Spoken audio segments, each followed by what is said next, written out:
Ever wondered how steep a path or a ramp is? That's what slope tells us.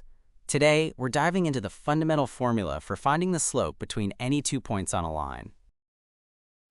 By the end, you'll not only know the formula, but also understand exactly what each part of it represents, making it easy to calculate and visualize. Let's start with our 2 points, point 1 at x1, y1, and point 2 at x2, y2. First, we need to find the vertical change.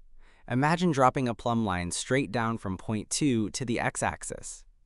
This vertical distance is y2 minus y1.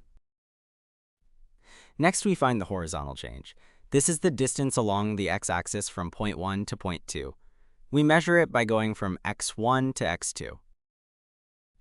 Now, let's connect our 2 points with a straight line. The slope is the ratio of the vertical change to the horizontal change. So the slope, m, is simply the vertical change divided by the horizontal change. Let's put it all together. The slope is the ratio of the vertical change to the horizontal change.